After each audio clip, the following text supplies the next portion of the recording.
Hello, a very good afternoon to all of you. Welcome to my channel NG Medicals. So, previously we have already discussed about the half of the portion of the trace minerals. Now we are going to continue the same topic.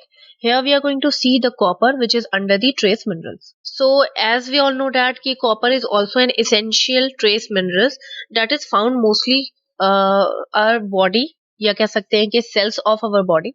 हमारी almost body के sales में copper मिलता है। मिलता क्यों है, इसका main function क्या है ये देख लेते हैं। बेनिफिट्स कह लीजिए या फंक्शन कह लीजिए। अगर सेल्स के अंदर कॉपर मिल रहा है तो मे बी वो सेलुलर फंक्शन में हेल्प करता होगा। तो सेलुलर फंक्शन में एक हमारा आ जाता है कि जो हमारे नर्व सेल्स हैं, न्यूरॉन्स हैं, उनको भी हेल्प कर रहा है कि वो प्रॉपरली ट्रांसमिट कर सके हमारे इंफॉर्मेशन को ब्रेन तक। कॉग्निटिव फंक्शन में हेल्प कर रहा है, हमारे ब्रेन के सेल्स को स्ट्रांग रख रहा है ताकि वो हर तरह के फंक्शन को मेंटेन कर सके। कॉग्निटिव मीन्स होता है थिंकिंग। थिंकिंग में हेल्प कर रहा है, हमारी थिंकिंग और मेमोरी जो पावर होगी वो उसको स्ट्रांग करके रखेगा copper. Then has an antioxidant properties. मैंने आपको इससे पहले वाले लेक्चर में भी बताया था कि एंटीऑक्सीडेंट्स क्या होते हैं। वो मॉलिक्यूल्स हमारे बॉडी सेल्स मॉलिक्यूल्स और एलिमेंट वगैरह सबसे मिलके बनी है। तो हमारे बॉडी के वो मॉलिक्यूल्स जो अपने ग्रुप को तोड़ देते हैं और ग्रुप से बाहर निकल जाते हैं और हमारी बॉडी में फ्रीली घूमते रहते हैं।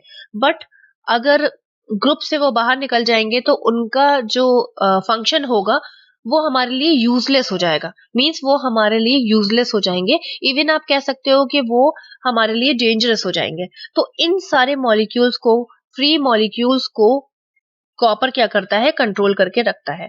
उनके जो डेंजरस जितनी भी एबिलिटी है उसको रिड्यूस करके रखता है।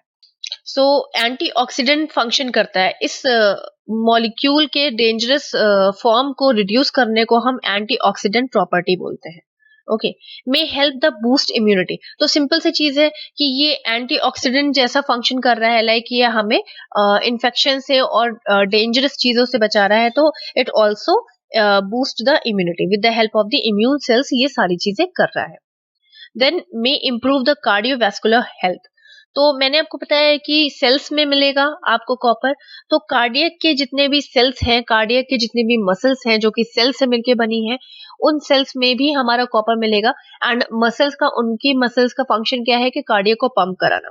तो कार्डियक अगर प्रॉपर पंप करता रहेगा तो प्रॉपर बॉडी में ब्लड की सप्लाई करता रहेगा। सिंपल सी चीज है, ठीक है। तो हमारा कार्डियोवैस्कुलर जो हेल्थ है वो मेंटेन रहेगी, और हेल्थ मेंटेन रहेगी तो कार्डियक अपना फंक्शन आराम से कर पाएगा। नेक्स्ट देख लेते हैं कौन कौन से ऐसे फूड सोर्सेज हैं जिनके थ्रू हमें कॉपर आराम से मिल सकता है। फर्स्ट है हमारा केल। तो केल हम कह सकते हैं कि पत्ते गोभी के जो पत्ता होता है उसको हम केल बोलते हैं। ओके, तो ये केल कह सकते हैं कि it is under the green vegetables. तो हमारी जितनी भी ग्रीन वेजिटेबल्स हैं हम सब जानते हैं कि they are rich in the minerals, proteins and हर तरह के विटामिन वगैरह सब कुछ होता है उनके अंदर। तो कॉपर केल में ज्यादा होता है, ठीक है। होल ग्रेन्स, होल ग्रेन्स में हमारा मेनली व्हीट आ जाता है, गेहूं वगैरह, ठीक, राइस आ जाता है, दलिया वगैरह आ जाता है। तो ये सारी चीजें मिलके क्या कर रहे हैं, हमारी बॉडी को हर जगह से बेनिफिट प्रोवाइड कर रहे हैं। देन कैशियो, हम काजू को बोलते हैं। तो हमारे जितने भी ड्राई फ्रूट्स हैं, हमने यहाँ पे काजू स्पेशली क्यों इंडिकेट कर रखा हुआ है, क्योंकि कैशियो में ज्यादा से ज्यादा कॉपर होता है। अदर ड्राई फ्रूट्स में भी कॉपर होता है बट कैशियो में ज्यादा होता है। देन प्रून्स, प्रून्स हमारे होते हैं आलू बुखारा, आपने सुना होगा, ठीक है। तो prunes are also rich in the copper which also directly help the cellular function maintenance. Oysters, तो ऑस्टर्स हमारे होती हैं फिशेस। कौन सी फिशेस? शेल फिशेस, ठीक है। शेल फिशेस कौन सी होती हैं? जिनके ऊपर शेल होता है और उनके अंदर फिश होती हैं। आप इस इमेज में देख सकते हो। अगर इस शेल को हम हटा दें, इस शेल को अगर हम हटा दें तो इसके अंदर क्या मिलेगा, हमें फिशेस मिलेंगी, ठीक है। तो इन फिशेस को अगर हम कुक करें तो हमें कॉपर की मात्रा ज्यादा मिलेगी। देन चिक पेन्स, ठीक है। ये चिक पेन्स क्या होते हैं? चिक पेन्स होते हैं हमारे चने। तो ये चने also rich in the copper which is helping in maintenance of the immune system. Avocados, avocados आपने फॉरेन में देखा होगा, बहुत यूज होता है, ठीक है, and it is also rich in the copper. Avocados also boost our immunity too. Then sesame seeds, तो आपने तिल के लड्डू बहुत खाए होंगे, उन तिल को ही सिसमे सीड्स बोलते हैं। तो sesame seeds are also rich in many minerals, ठीक है, बहुत सारे मिनरल्स में ये इन्वॉल्व रहता है सिसमे सीड्स, और हर तरह के मिनरल्स को ये कंटेन करके रखता है जिसमें कॉपर रिच होता है। देन लिवर, किसका लिवर? हमारे फिश का लिवर। फिश लिवर में होता है, फिश लिवर वाली मेडिसिन भी बहुत आती हैं जो कि हमारे कॉपर रिच होती है। देन आ जाता है हमारा गोट चीज एंड मशरूम। तो ये सारी चीजें मिल के क्या करती है, कॉपर कंटेन करके रखती हैं, और जितना भी फंक्शन हमारा हो रहा है कॉपर का, इन सारी चीजों का एक कह सकते हैं बिग इन्वॉल्वमेंट है कॉपर प्रोडक्शन में। So if we are not getting copper properly, अगर हमें कॉपर मिनरल नहीं मिल रहा है तो हमें क्या क्या प्रॉब्लम्स क्रिएट हो सकती है देख लेते हैं।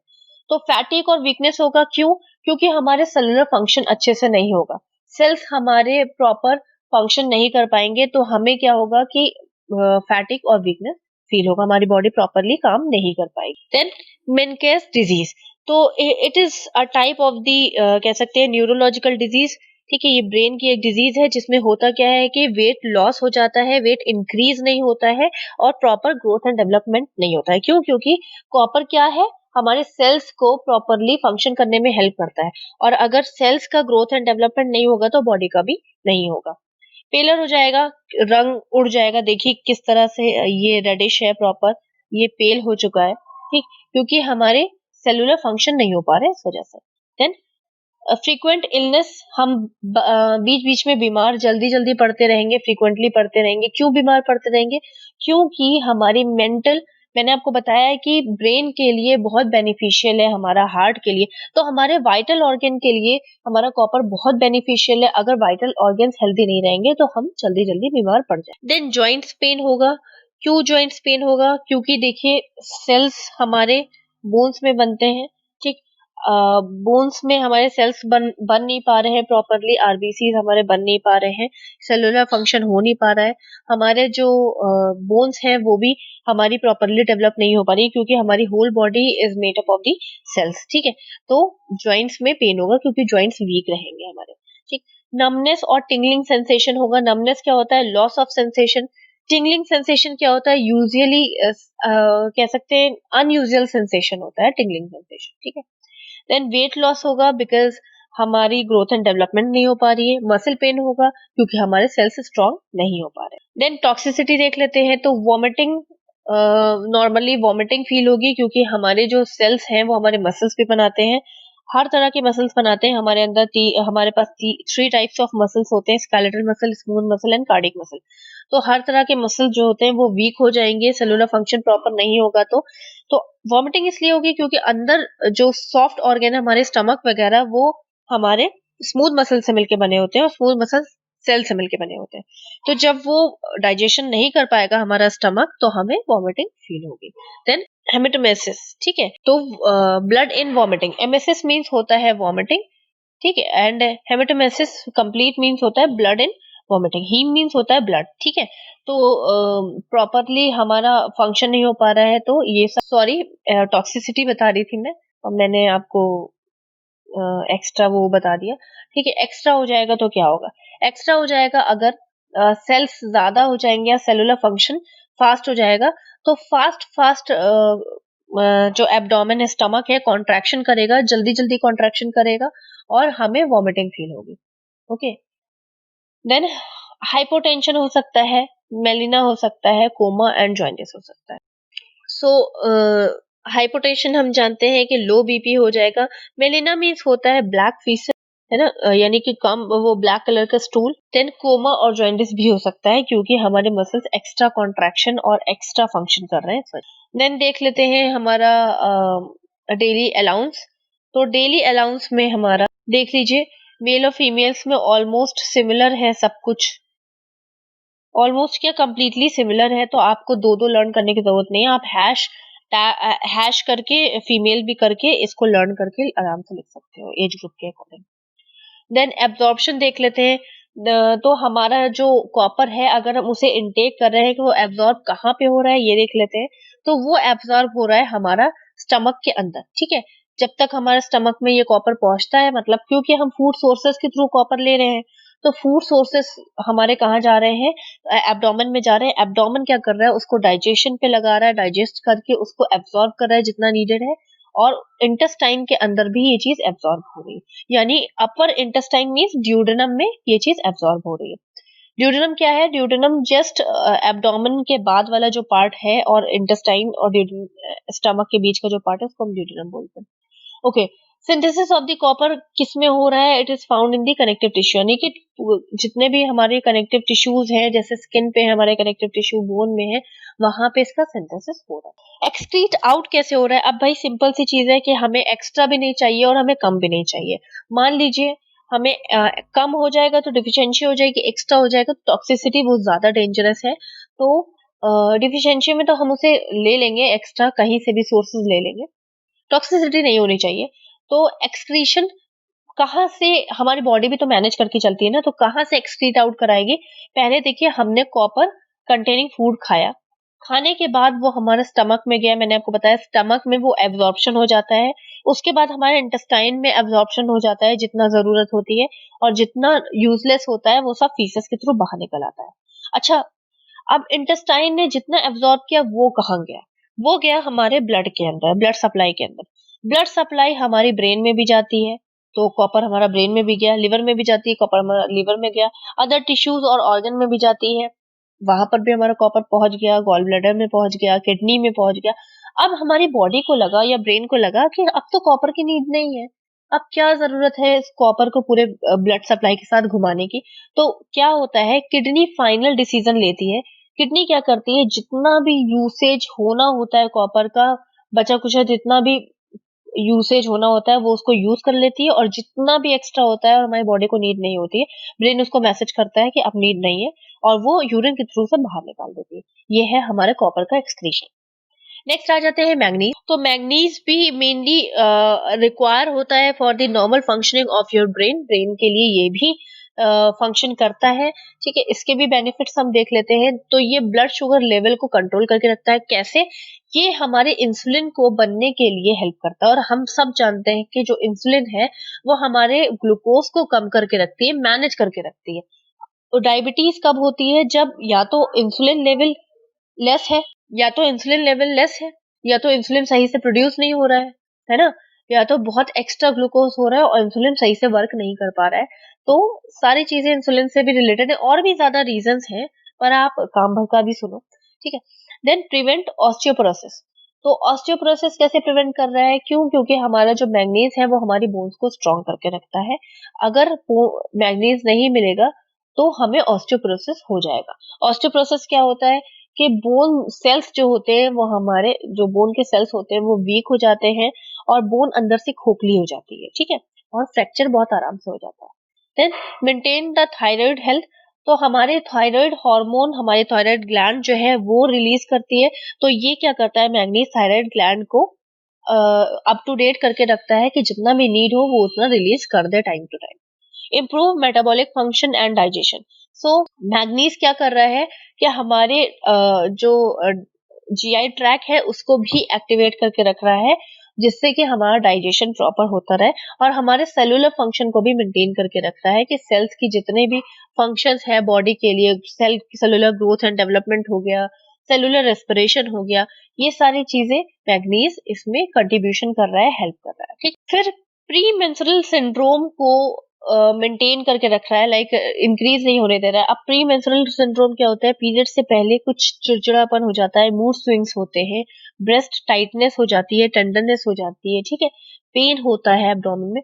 इन सारी चीजों को अगर मैग्नीज कंट्रोल करके नहीं रखेगा तो ये बहुत ज्यादा इंक्रीज हो जाएंगे और हम बहुत परेशान हो जाएंगे, ठीक है। तो इसीलिए बोलते हैं कि ऐसी चीजें खाइए जो आपके पीरियड्स के लिए बेनिफिट हो। फॉर एग्जाम्पल, पीरियड्स से पहले आप जिंजर टी पी सकते हो, ठीक है, ड्राई फ्रूट्स वगैरह खा सकते हो। हाँ, पीनट्स वगैरह खा सकते हो, ये सारी चीजें आप खा सकते हो। ग्रीन वेजिटेबल हर चीज के लिए इंपॉर्टेंट होती है। ये सारी चीजें अगर आप खाओगे तो आपको पीरियड्स में पेन भी कम होगा। ठीक है, तो मैंगनीज क्या कर रहा है कि इन सारे सिम्टम्स को डिक्रीज करके रख रहा है। Increase minerals density and spine bone, ठीक है, of the spine bone, sorry. तो हमारी जो स्पाइनल कॉर्ड है वो हमारी बैकबोन है, हमारे पूरी बॉडी को सपोर्ट करके रखती है। वैसे तो हर बोन इंपॉर्टेंट है, पर spinal cord is the most important bone.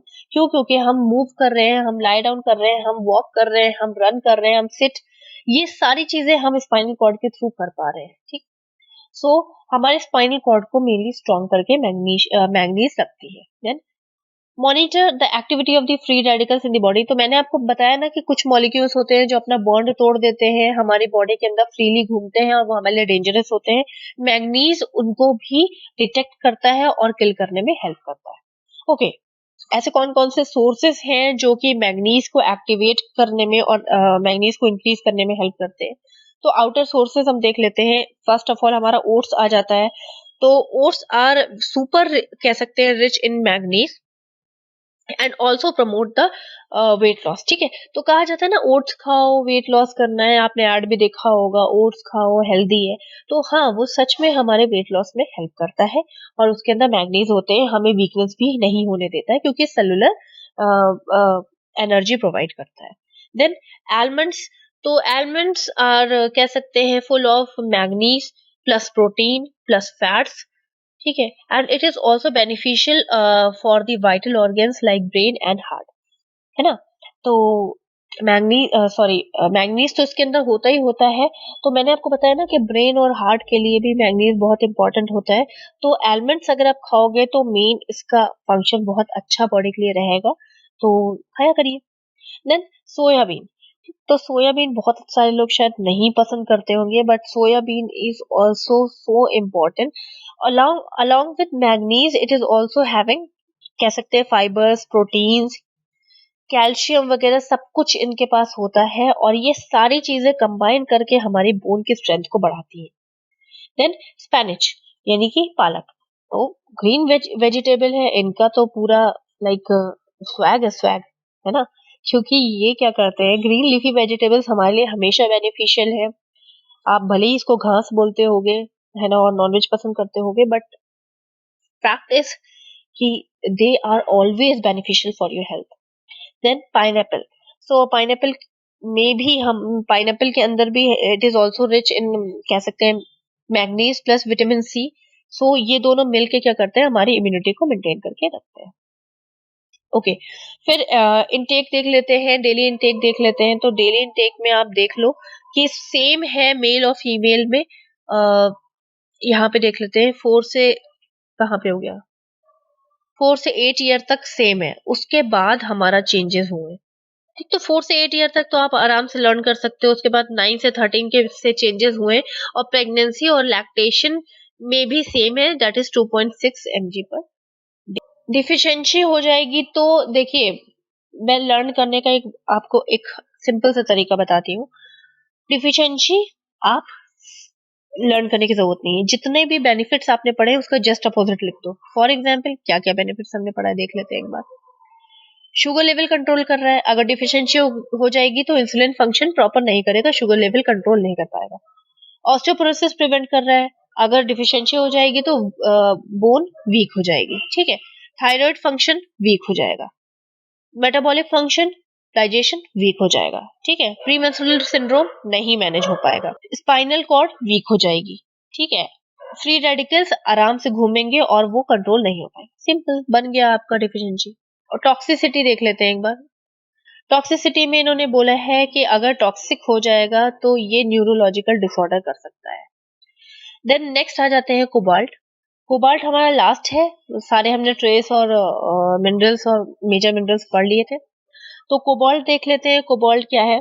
It is also an, कह सकते हैं, इम्पोर्टेंट मिनरल। वैसे तो कोबाल्ट हमारा विटामिन B12 के बेसिस पे हमको मिल जाता है, मतलब अलग से कोबाल्ट नहीं मिलता है, विटामिन B12 के फॉर्म में हमें कोबाल्ट मिल जाता है। And it is also very important to formation of the RBCs, हमारे रेड ब्लड सेल्स को बनाने में हेल्प करता है हमारा कौन, कोबाल्ट। ठीक है, तो जो हमारा कह सकते हैं कि कहाँ कौन कौन से ऐसे सोर्सेज हैं वो देख लेते हैं एक बार। तो मेन सोर्स हमारे देख लेते हैं green leafy vegetable. As usual हमेशा की तरह ग्रीन लीफी वेजिटेबल्स हमारे इम्पोर्टेंट होते हैं। नट्स में कोबाल्ट होता है जो कि हमारे लिए बहुत बेनिफिशियल होता है, बहुत सारी डिजीजेस को प्रिवेंट करता है। क्यों? क्योंकि ये हमारी इम्यूनिटी को स्ट्रॉन्ग करता है। कैसे इम्यूनिटी को स्ट्रॉन्ग करता है? सिंपल सी चीज है, आरबीसी बना रहा है भाई। तो आरबीसी के अंदर हमारे इम्यून सिस्टम एक्टिवेट मतलब होता है, हमारे इम्यून सिस्टम को एक्टिवेट करने की पावर होती है। तो ये सारी चीजें कोबाल्ट करता है। सो फिश में भी कोबाल्ट होता है। तो फिश देखिए, आप हर मिनरल में फिश को इंडिकेट कर सकते हो क्योंकि फिश हर जगह इंपॉर्टेंट है, हर मिनरल कंटेन करके रखता है। फिक्स हमारा अंजीर को बोलते हैं, आपने खाया होगा, नहीं भी खाया होगा तो अंजीर आपको नेट पे सर्च करिएगा मिल जाएगा। So it is also rich in cobalt. Whole grains और हमारी सीरियल्स, ये सारी चीजें इंपॉर्टेंट होती हैं हमारे कोबाल्ट के लिए, और ये सारी चीजें हमारी आरबीसीज बनाती है। तो फंक्शन तो आपने देख ही लिया। तो क्योंकि मैं आपको बता ही चुकी हूँ कि फंक्शन इनका मेन क्या है कि आरबीसीज को बनाने में सबसे बड़ा मेन फंक्शन कोबाल्ट का सिर्फ इतना है कि वो आरबीसीज को बनाने में हेल्प करता है। अगर कोबाल्ट बहुत ज्यादा एक्स्ट्रा हो जाएगा तो वो क्या करेगा? टॉक्सिक मतलब हार्मफुल हो जाएगा हमारे हार्ट मसल के लिए, और हार्ट मसल डिजीज के फॉर्म में आपको हार्ट अटैक भी आ सकता है। अब देख लेते हैं डिफिशियंसीज, ऐसी कौन कौन सी डिफिशियंसीज है जिसकी वजह से सॉरी कोबाल्ट की वजह से कौन कौन सी ऐसी डिफिशियंसीज हो सकती हैं। फर्स्ट ऑफ ऑल देखिए, shortness of the breath. Shortness of the breath मतलब होता है डिस्निया। डिस्निया क्यों होगा? क्योंकि प्रॉपर ब्लड सप्लाई नहीं मिल पा रही है, तो प्रॉपर ऑक्सीजन सप्लाई नहीं मिल पा रही क्योंकि आरबीसीज नहीं बन रहे हैं। ठीक है। और हमारे रेड ब्लड सेल्स के अंदर, हमारे ब्लड सेल्स के अंदर क्या होता है? ऑक्सीजन होता है। लो थायराइड फंक्शन, तो लो थायराइड फंक्शन क्यों होगा? क्योंकि थायराइड ग्लैंड को प्रॉपर कह सकते हैं एक्टिविटेशन नहीं मिल रहा है। कोबाल्ट का मेन फंक्शन ये भी होता है। सिंपल सी चीज है, थायराइड ग्लैंड में भी अगर ब्लड सप्लाई नहीं होगी तो वो सही से फंक्शन नहीं कर पाएगी। क्यों? क्योंकि उसके अंदर हमारे ऑर्गन का फूड होता है, दैट इज ऑक्सीजन। तो अगर थायराइड फंक्शन हमारा प्रॉपर नहीं होगा तो हम सब जानते हैं कि उसका थायराइड फंक्शन का मेन फंक्शन क्या होता है कि इम्यूनिटी मेंटेन करके रखता है। Also due to the RBCs, less RBCs कह सकते हैं। ठीक है। तो अब लेस आरबीसीज हो रही है तो इससे एनीमिया भी हो जाएगा। यहाँ पे देख लीजिए, ये देखिए एनीमिया हो जाएगा। ये बताने की जरूरत नहीं है, जब आरबीसीज कम है तो हीमोग्लोबिन अपने आप ही कम हो जाएगा और एनीमिया हो जाएगा। एनीमिया हो जाएगा तो हमें क्या होगा कि हर जगह ब्लड सप्लाई कम होगी, तो हमारे जो हेयर ड्राई दिखेंगे, हमारे हेयर फॉल इजिली हो जाएंगे, और इम्प्रॉपर न्यूट्रिशन की वजह से ये सारी चीजें प्रॉब्लम होंगी। ठीक है। वेट लॉस होगा, सिंपल सी चीज है। लॉस ऑफ एपेटाइट हो रही है, आप खाना नहीं खा पा रहे हो जिसकी वजह से वेट लॉस हो रहा है, और abnormal development of the RBCs तो हम देख ही चुके हैं। देन देख लेते हैं कि हमारा जो डेली अलाउंस है कि हमें डेली क्या कैसे कैसे लेना है। तो आप देखो कि मेल नीड मोर, अगर आप कंपेयर करो सारी चीज देख लो, तो मेल्स जितने भी हैं उनको ज्यादा नीड है इसकी, कोबाल्ट की। क्यों ज्यादा नीड है? क्योंकि हम सब जानते हैं कि मेल का जो हीमोग्लोबिन लेवल होता है वो नॉर्मल होता है 13.5 से 17.5 ग्राम पर डीएल, है ना। और फीमेल का कितना नॉर्मल हीमोग्लोबिन होना चाहिए बॉडी में? 12 से 15.5 ग्राम पर डीएल। ठीक है। तो इतना मेल और फीमेल में डिफरेंस है, तो सिंपल सी चीज है, मेल को ज्यादा रिक्वायरमेंट होगी क्योंकि वो आरबीसीज बना रहा है। अब देखते हैं नेक्स्ट, एब्जॉर्प्शन। तो एब्जॉर्प्शन कैसे हो रहा है? By orally. हम जैसे खा रहे हैं हमारे ओरल रूट से ही एब्जॉर्प्शन हो रहा है। कोबाल्ट बॉडी में डायरेक्ट सिंथेसाइज नहीं होता है, हम एक्सटर्नली लेते हैं। और ये निकलता कहाँ से? सेम वही रूट से निकलता है, हमारे किडनी के थ्रू फिल्टर होके, जो जैसे मैंने कॉपर में बताया था, और हमारे फीसस के थ्रू बाहर निकल जाता है। So this is all about copper, cobalt and manganese. अगर आपको क्लियर नहीं हुआ है, you can ask me in comment box. Till then bye bye, take care. अगर मेरे लेक्चर्स अच्छे लग रहे हैं, कंटेंट समझ आ रहा है, कुछ भी अच्छा लग रहा है, तो प्लीज लाइक कीजिए, मेरे चैनल को सब्सक्राइब कीजिए एंड वीडियोस शेयर कीजिए अगर आप चाहते हैं कि दूसरों को भी पता चले। इजी लैंग्वेज में बता रही हूँ, समझाती हूँ। और अगर कुछ सजेशन देना है तो go through with my like comment box and give me suggestion. Till then bye bye, take care.